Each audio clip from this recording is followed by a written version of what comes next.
别说那些没用的。理查德先生需要和您探讨一下具体的合作细节，你们需要派个人出来代表两江签字。我向您保证，速度会很快，不会占用您太多的时间。小兔崽子，咬人一口，入骨三分。顾平原，卑职在。既然事情无法挽回了，本督许你代理两江总督府的一切对外交涉，以及钱粮事务。两江的人力物力，听你调遣；两江的官员，随时候命。你来处理吧。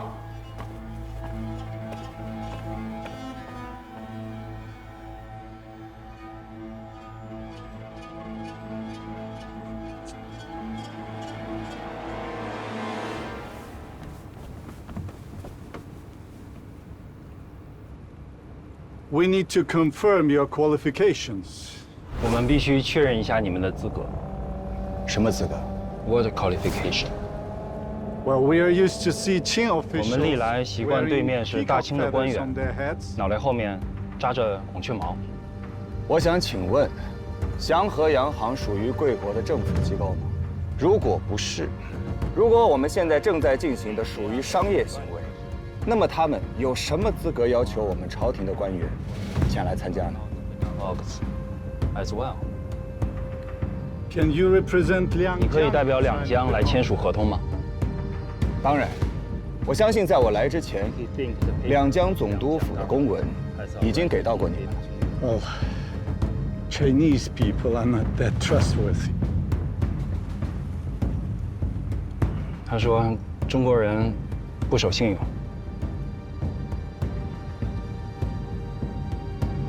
我们的国家也绝对不会因为保护鸦片而开战，这就是两国的不同。 That is the difference between our country.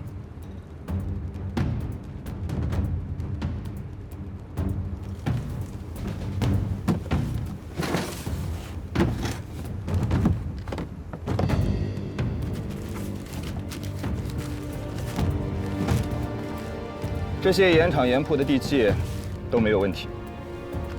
然后呢？ This title deed for land is effective, and then We demand on getting all the shares. 他说他要求得到咱们两淮盐业的所有股份，这个有问题吗？盐业向来是朝廷公卖，难道在贵国，他们允许盐业由商人自由销售吗？ Government all the time. Is that your country not? 万国公法，我还特地找人翻译了贵国的商业法。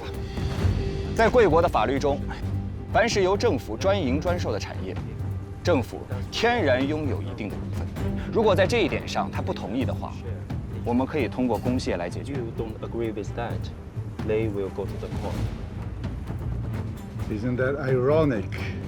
他说 Talk about 在我们大 commercial 清 laws 谈商业 in your 法， Qing dynasty. 是不是有些太讽刺了？那就到他们国家谈。我相信这个官司打起来4、5年应该没什么问题吧。只怕到那个时候，他理查德先生还在不在现在祥和洋行的这个位置上，怕是也难说了。 Are you sure you will still 到时候李清的那笔账，要是久久不能兑现，成了坏账， Liqing's money? 我会为他感到忧虑。 He is really worried about this for you.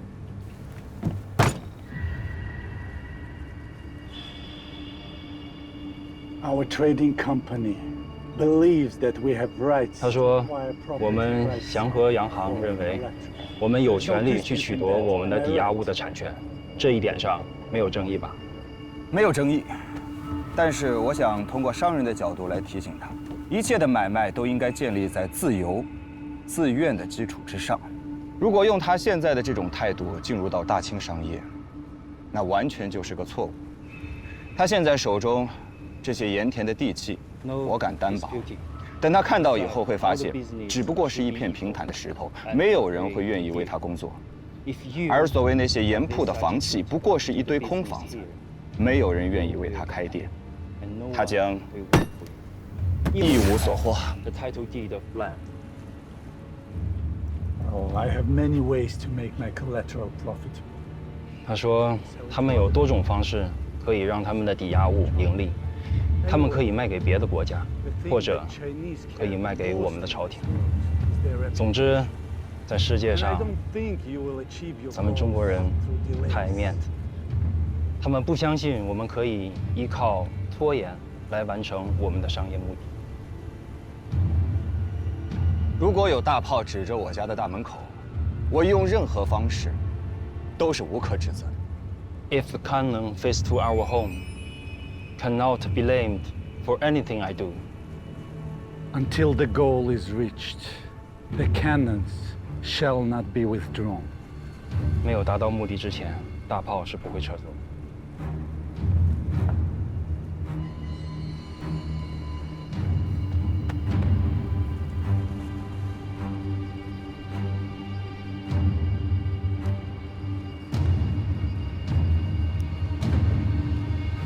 Or maybe we can continue our negotiations in 1 month. 他说，或许1个月之后我们再过来洽谈，因为他知道，皇上和皇太后对你是有实现的。Maybe in 1 month, I shall be seeing your head on the city 1 wall. 个月之后，很可能他在城墙上看到您的脑袋。李靖，这样的话你也说啊？说得对，或许我们应该各退一步。如果李清把现在手中所有的盐田盐铺的契约都抵押了，你们也应该清楚，在原则上，他没有资格。要想得到全部的控制权，还需要再等些时日。我们之前曾有过一个赌约，赌的就是两淮盐业工会的盈利高，还是他李家盈利的更多。我记得这个赌约还有不到1月之期，其结果决定盐业归属。You are telling me that you want to compete with an 你 international 在 trade? 和一个国际的公司做商业竞争，你确定吗？当然，我需要保证真实有效的查账，合法竞争，共同确认结果。And confirm all the results together.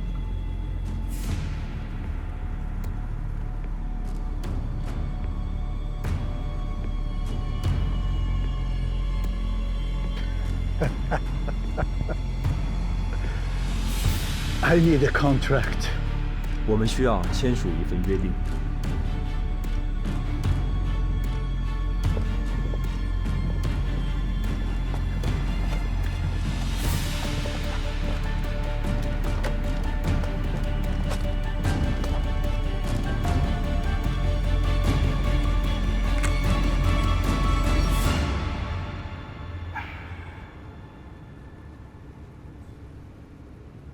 你还有什么话想说？我现在落笔签字了，明天就有人上京城抄你的家，威震天下的李家从此就没了。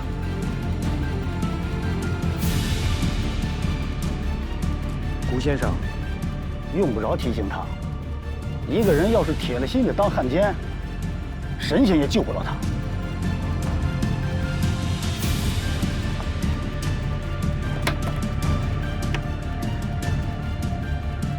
我不要。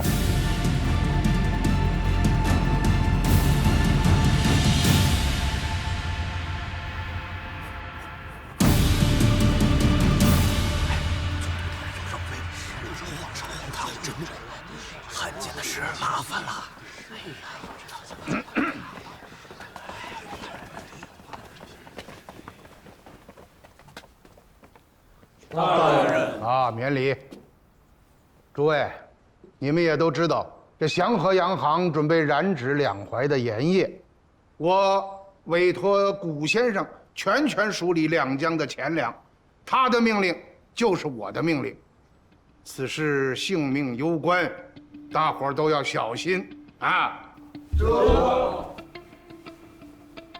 哪个装糊涂或者底下和洋人勾勾手指头，我拿他试问。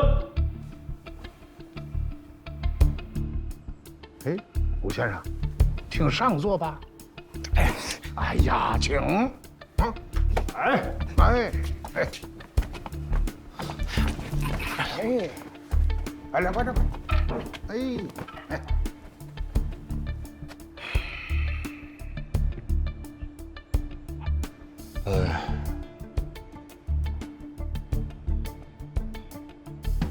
诸位大人，其实我不说，你们心里也清楚，两淮盐业就是两江的经济命脉，不管在哪个商人手中，其实都是官府监管，但一旦落入到洋人的手里，那是要出大乱子。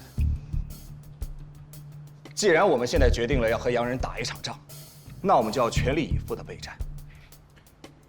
两江一带，物产最盛的就是蚕丝，我现在需要你们大量的收生丝啊。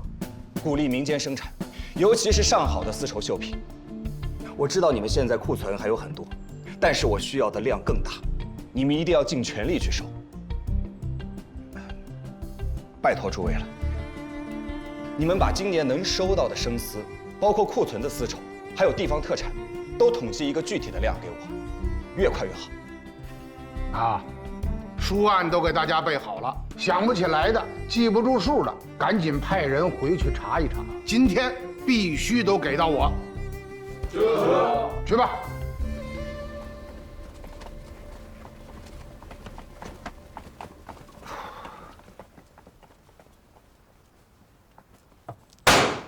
起来吧，让我坐会儿。做的好像还挺舒服的。我看你坐着，我胃疼。起来。你要不坐那儿，总督大人头疼，他的身子好不了喽。行了，你闭嘴，你起来。哎，你等会儿，我问你，你要那么些丝干什么呀？啊？天机不可泄露。我还要见几个重要的客人，二位大人，先失陪。哎。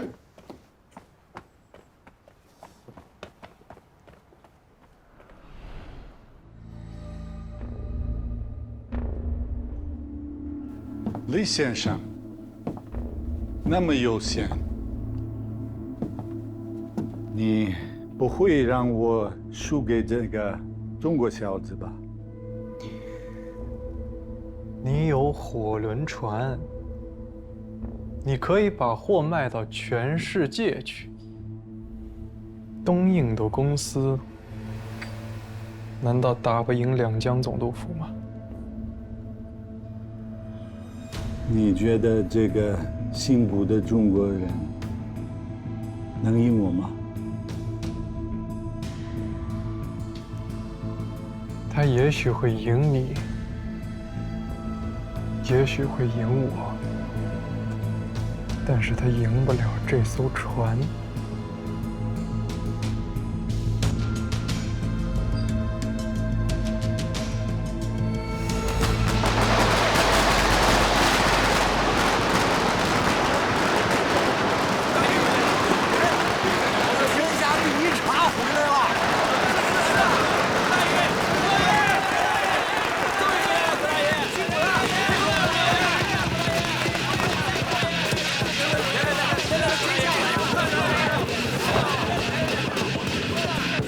过了，太爷，回来了，快请快请。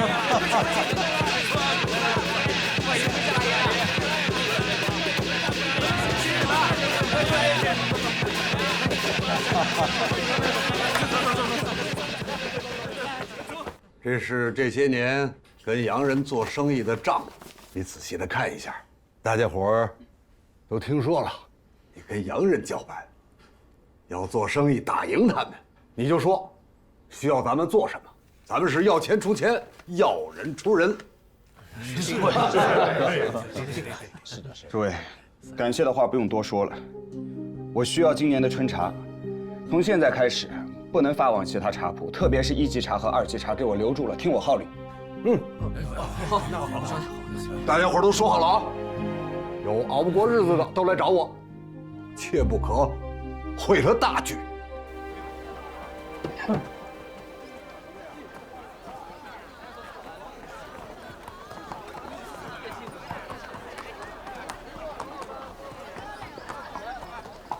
林兄，等你一天了。哎呦，这一路给我颠的，骨头都散架了。快，上车坐着。哎。好嘞。我说我来接你，这一出门啊，看到这马车，哎，就觉得手痒痒。几十年没赶了，这一上手，还挺稳。怎么样，敢不敢坐？敢啊！你走稳一点啊。小子还挺挑。这样。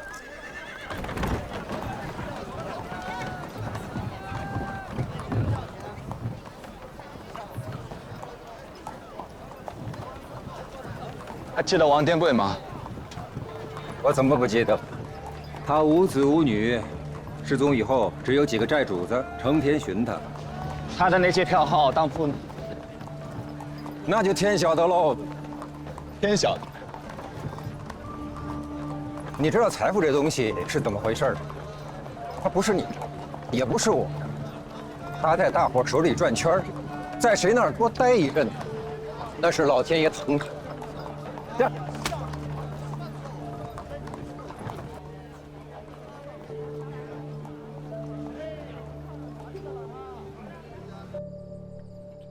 不是说我这兄弟在南京做大生意了吗？怎么回到咱们这儿，整得跟饿死鬼投胎似的？也不知道为什么一见到你们啊，特别饿。我在金陵的时候，我都愁得吃不下。哎，吃了我们家这么多面条，什么时候告诉我常玉儿怀孕的事儿？啊，对啊，什么对啊？你是不是想等生了孩子之后才谢媒人啊？大奶奶，我错了。我还跟玉儿说呢，这孩子一出生啊，一定要认您做干娘。要不是您提点我那几句啊，我还不知道要糊涂到什么时候。这可是真话呀！当然是真的了，要不然我断饶不了你。坐吧。不过，你们是怎么知道的？啊，我们派人送了点药去。什么都不知道，这老娘一走，日子过得不怎么样啊。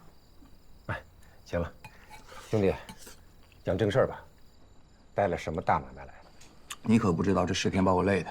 我先是把湖州、金陵一带的私厂都跑了个遍，然后又去拜访了安徽的茶商会。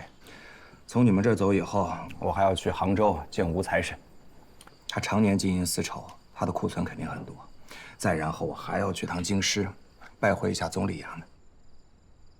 为什么呀？我最近啊研究了一下万国公法。这万国公法里说，在各国行商都是自由的。那我国出口印度的，主要就是茶叶、丝绸、药品、瓷器这么4大类。瓷器嘛，我不是很懂，其他3样我还有些门路，还是之前的那个思路。我想绕过东印度公司。你想把东西直接运到印度？如果可能的话，我想再走远一点，一直往西过印度洋，到英国人、美国人那里去卖。他们既然能来，我们为什么不能去啊？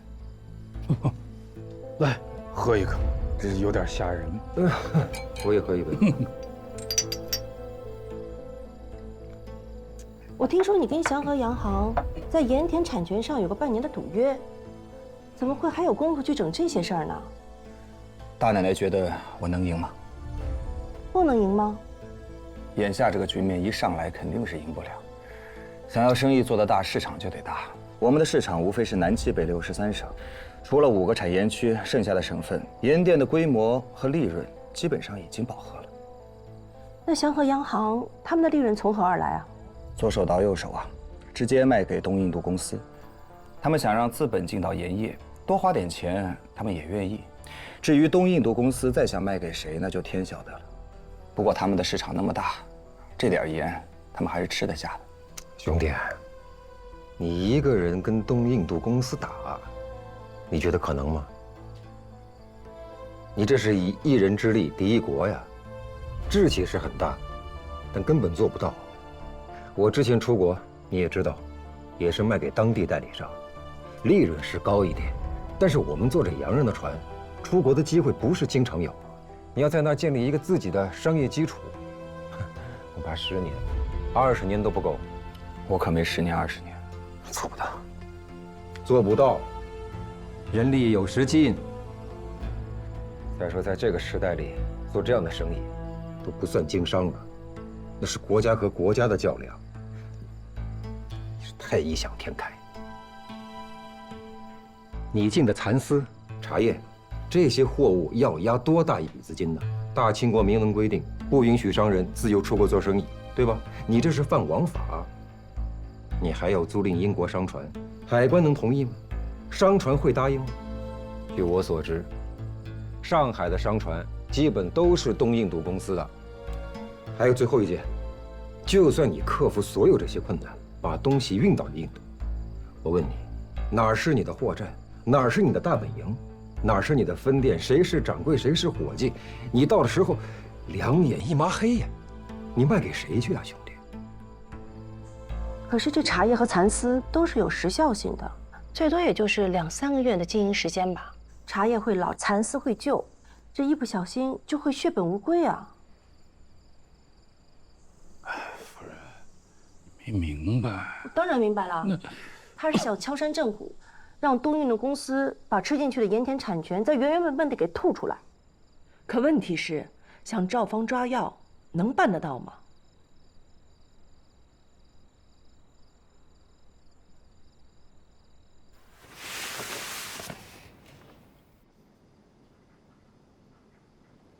这个不像一个上任的地方。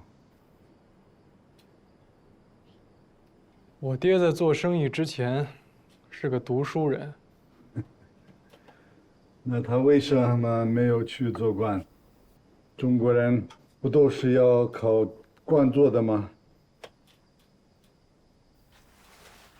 因为他觉得做官已经没用了。因为洋洋得意的大清国已经结束了。少爷，他们来了。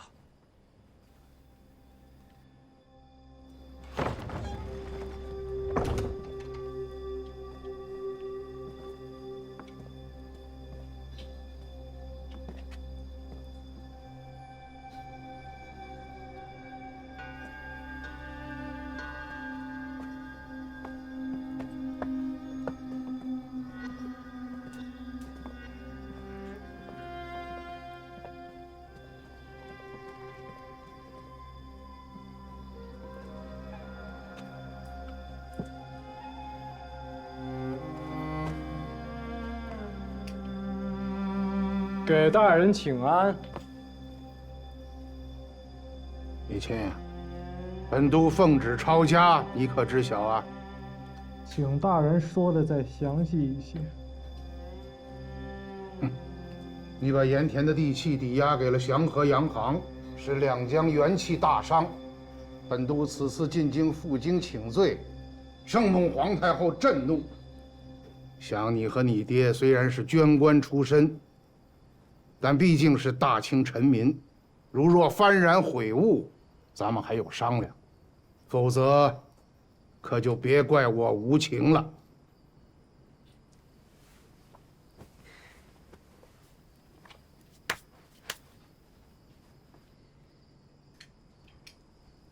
你是不是早就想抄我家呀？自从我爹死了之后，不知道有多少人惦记着我们李家的家产。按照大清律，我还要把你抓捕归案。是嘞，李钦先生现在已经成为祥和洋行的合伙人，你们没有资格抓住他。这是我国公使给他开具的身份证明。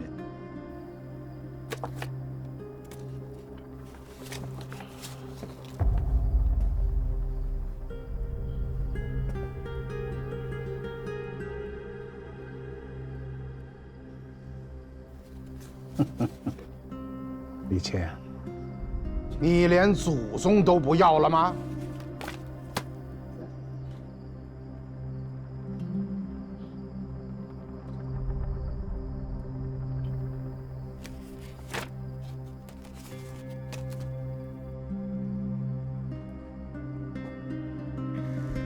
我没祖宗。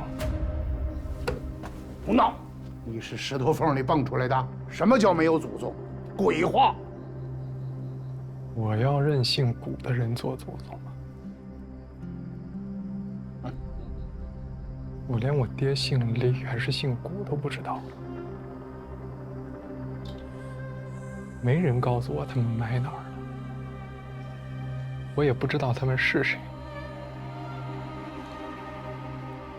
我爹死了之后啊，我才发现这天底下好像就我自己个儿。您就甭费那心了。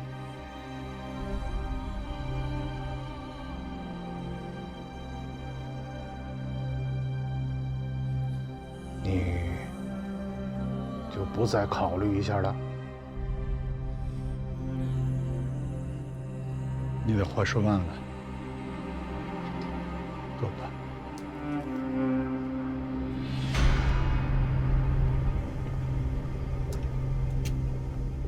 投降！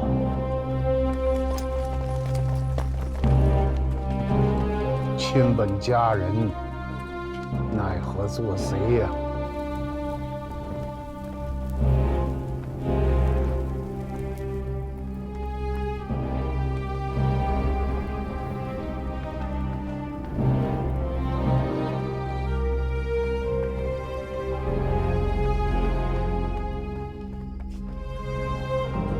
这么好一家，没了。我的家早就没有了。就在我爹说假话骗我的时候，后半生我要做个不一样的人。你加入东印度公司吧，半年后，你可以执掌大清国最重要的产业，以后可以买更好的房子。你能赢吗？我那个兄弟可是狡猾的很。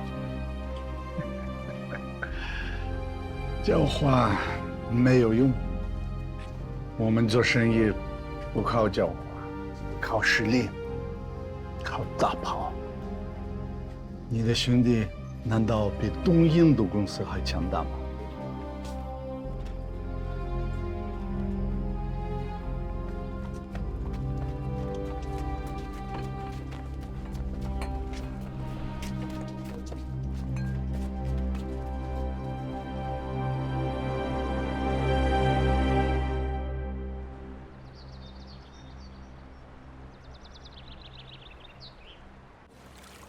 五兄弟，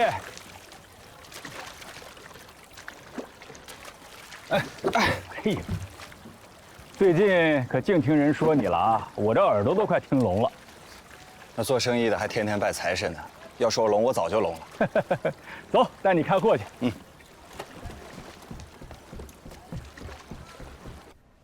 五兄请进，打开吧。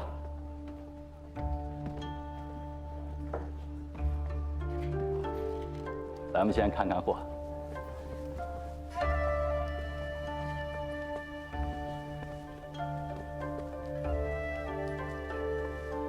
这简直……怎么样？我自认为是见过上等绣品的，借了你的货，我才发现，我之前看到的都是些垃圾。这徽州的刺绣啊，自然也是不错的。但是跟这杭州和苏州的比起来，那肯定是比不过。你再看我这些绣娘，那都是在宫里当过差的，自小除了拿筷子用手以外，其他什么用手的活儿都不干。为什么呢？你看我们这双手啊，只要是干过一点粗活，就没那么圆润光滑了。我这些绣娘们自小学习刺绣，事事都得人伺候。不瞒你说，每天得用上好的蜡护手，这样才会在这些丝绸上几千针、几万针的刺绣，而不留一点痕迹，也不会把这绸面上磨起一点毛来。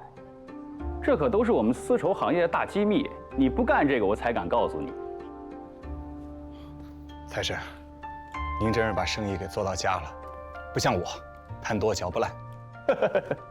来坐，你们下去吧。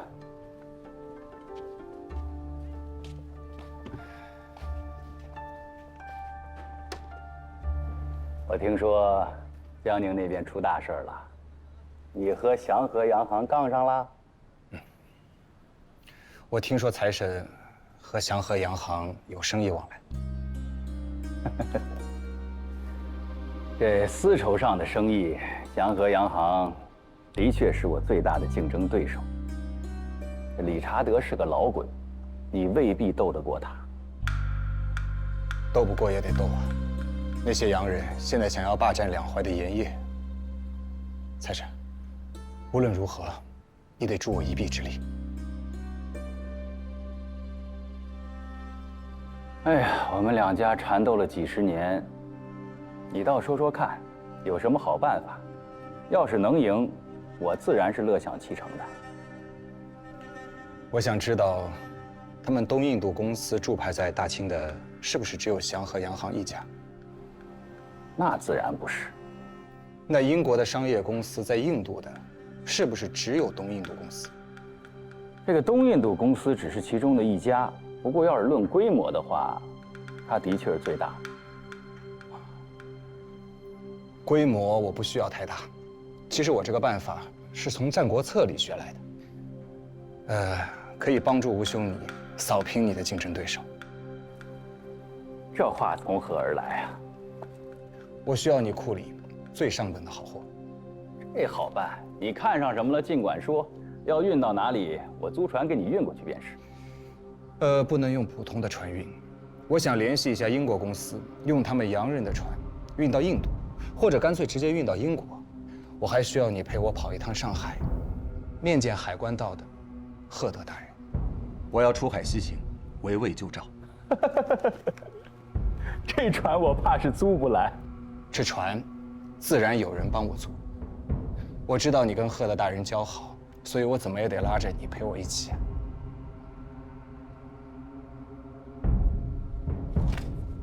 兄弟，你这话是真的还是假的？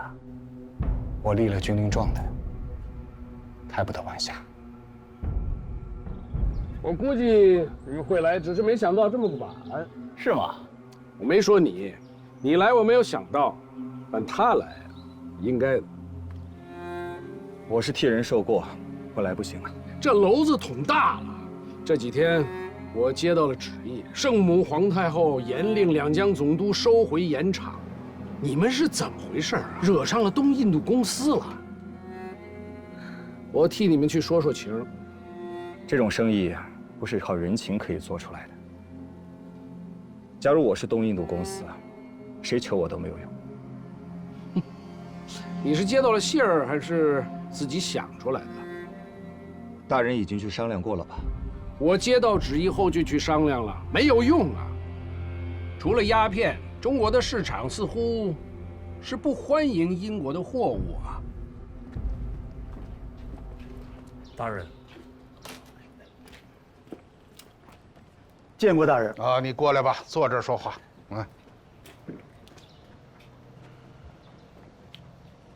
我问你啊，你们盐业工会现在掌握了多少家盐铺啊？回大人的话，加上新开的这117家，总共是305家。你这305家，我且不算你新开投入的价钱，算你盈利最满的时候，一年有1000万两吗？啊，没有那么多吧，估算下来也就是900万辆，上下浮动也不大。关键，它这只是毛利，这就不对了。怎么就不对了？你们股东家最近阵势闹得很大，你不知道吗？您指的是股东家去安徽做茶？何止是做茶呀，丝绸、药材他都搞起来了，而且现在在外边还大张旗鼓的要运一批货去英国。我想联系一家和东印度公司有竞争关系的英国公司，联手和他们一起做茶叶、丝绸、药品等生意，让这家英国公司做我的销售，我做货主分配货物。我可以担保，我这边进的所有货物，质量是最上乘的，价格可以用最低的价金，要是能在东印度公司覆盖的所有商业范围内，开辟出我们的一条市场，就能逼得他们来找我们谈判。对于这样的怪物，商业上的巨头，好好说服没用的，得让他们怕，得威胁到他们才行。我粗略地估算了一下，他进这批货，这价钱，够你们盐业工会干3年的。哪儿来的钱啊？嗯，你们晒的是盐，晒的又不是金子。回大人的话，我在外面呢也听了一耳朵，是有些好友把货都给他了，但是没收款，说是等卖了以后。哎呀，要是从山西运一批货到山东，晚点给钱我是能明白的，凭你们股东家的信用也没问题。可这是远渡重洋啊，那可就是另外一码事儿了。我有句话要吩咐你，大人，请吩咐。我让他跟李钦去争，可是没想到他干得这么大。大清有关造局，有总理衙门，他算老几呀？把东西往外卖。要是让他开了这个先例，大清国的王法是不是要重写呀？你们是老成之人，不要跟着他乱跑啊！好好的把盐业工会给我守住了。你知不知道东印度公司之所以那么庞大是为什么？你看看楼下，这江面上所有的商船都是他们的。请问你用什么东西把你的货物运到印度、运到英国去呢？我用的是冰船。英国的冰船？我有我的办法，我的运输成本会比他们都低。那我再问问你，这东印度公司和大清一直在做生意，他们拿到的货物，我相信在价钱上应该是非常低的。你的竞争有什么优势呢？我可以联络到安徽所有的茶叶，两江一带最好的丝绸、生丝，山西一带的药品，大黄、枸杞之类的。这些货物我进货都可以用最低的价格，可以保证足够的利润。最低的价格，你能确认吗？商人都是谋利不假，但是这一次，我不想要，我身边的朋友也不想要。大清虽然弱，但是绝不能让人家掌握住我们的命脉。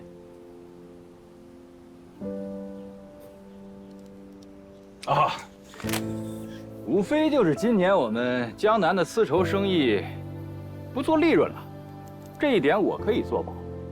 那其他的呢？这茶叶和药材的商人也都是这么想的吗？赫德大人，你不要小看我们这些手无寸铁的商人。经商之道，小到谋生，大到谋国，商战一样可以包括。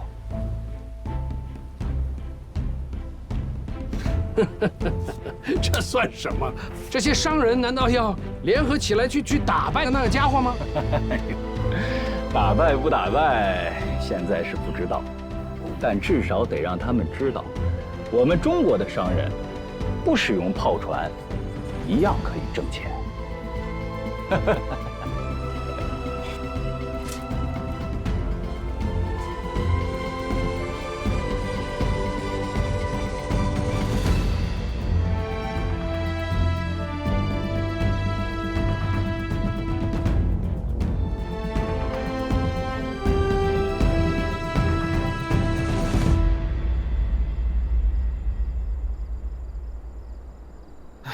幸好出来了，不然啊，就像置身地狱一样。这洋人呀，还听不惯咱们那戏呢，哐哐哐，掀那大锣太闹。哎，我问你，你这回是斗气儿啊，还是来真的？此话怎讲啊？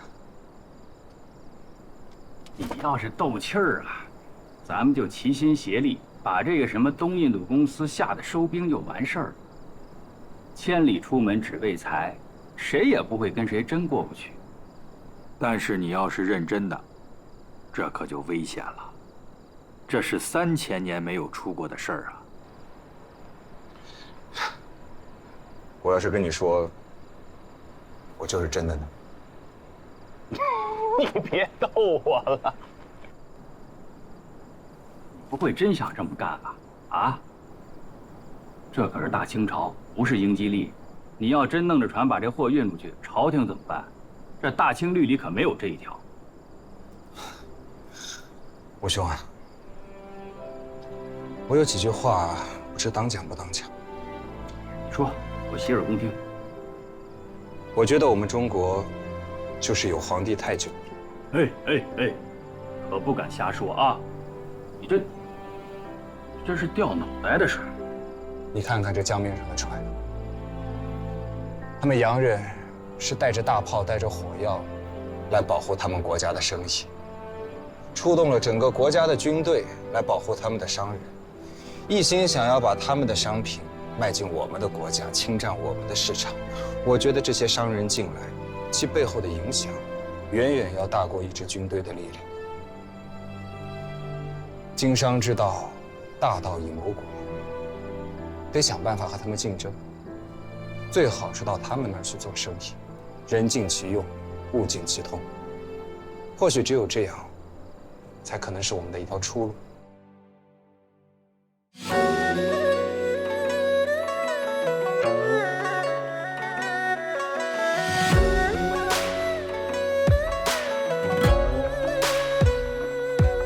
读了四书五经，学会一身坦荡，翻过陈年旧账，走马经纶光阴，也走历了面庞，演过人情薄凉。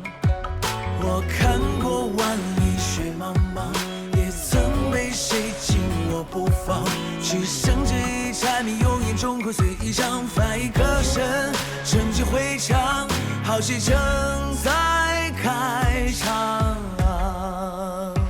天下有道理千钧一气万两，做人应如同伴，外圆内方，一步烽烟一条路，一生用脚步丈量。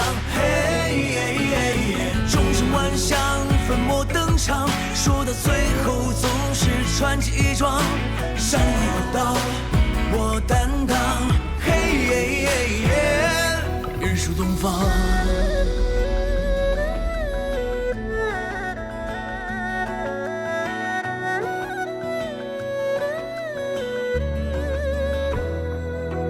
流过多少血泪，只要爬得起来，纯洁当作小将，还能喘一口气，就撑起这脊梁，扛过刀剑风霜。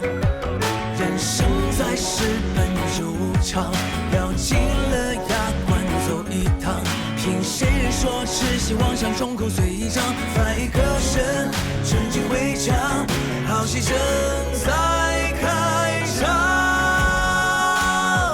天下有道理千钧一气万两，做人应如同伴，外圆内方，一步烽烟一条路，一生用脚步丈量。